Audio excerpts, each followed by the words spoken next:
সমস্যায় রয়েছে Kolkata night Riders এই কথা কিন্তু নিঃসন্দেহে বলা যায়, কারণ তারা একটা সাবস্টিটিউট খুঁজছিল সুনীল নারায়ণের এবং সেই গুরুত্বপূর্ণ সাবস্টিটিউটটা কিন্তু আফগানিস্তানের ক্রিকেটার মুজিবুর রহমান হতে চলেছিলেন।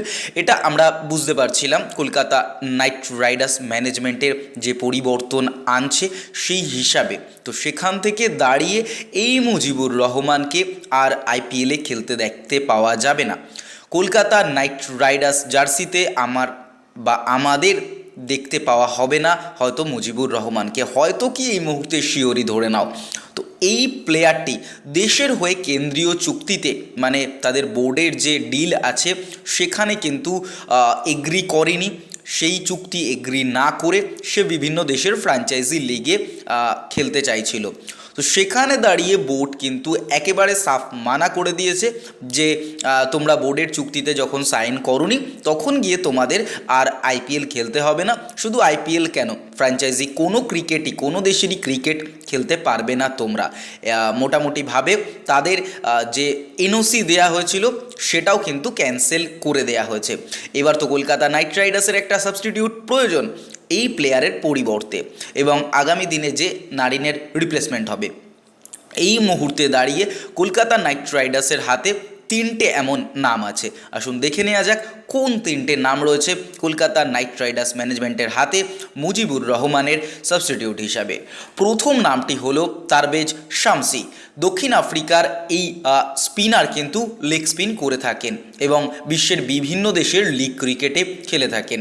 দেশের হয়ে বিশ্বকাপ খেলেছেন এবং টি-20 ক্রিকেটে যথেষ্ট সফল বোলার কিন্তু শামসি। তাকে অবশ্যই একজন মুজিবের পরিবর্তন হিসাবে ভাবা হচ্ছে এবং তিনি আসলে সুনীল নারায়ণের চাপ অবশ্যই কমবে। অন্য একটি নাম হলো আকিল হোসেন। নাইট ফ্র্যাঞ্চাইজিতে আগেও খেলেছিলেন তিনি, ক্যারিবিয়ান এই প্রিমিয়ার লিগে খেলা ত্রিনিদাদ নাইট রাইডার্সের সদস্য ছিলেন।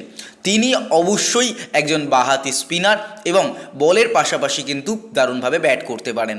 একটা ভালো সাবস্টিটিউট অবশ্যই বলা যায় সুনীল নারায়ণের, কারণ সুনীল নারায়ণও কিন্তু ব্যাট হাতেও যথেষ্ট পারদর্শী এবং নিচের দিকে নেমে দ্রুত রান করার জন্য বিশ্বের অনেক দেশের লিগেই তার জনপ্রিয়তা রয়েছে।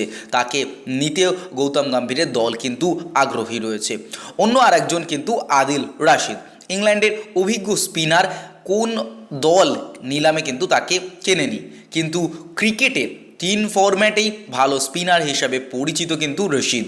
বিশেষ করে সে পিচে হালকা ঘূর্ণি রয়েছে, সেখানে দুরন্ত বল করতে পারেন। বল করার পাশাপাশি ব্যাটেও যথেষ্ট পারদর্শী তিনি, তাই মুজিবের বদলি হিসাবে তার কথাও অবশ্যই ভাবা হচ্ছে নাইট ম্যানেজমেন্টের কাছে।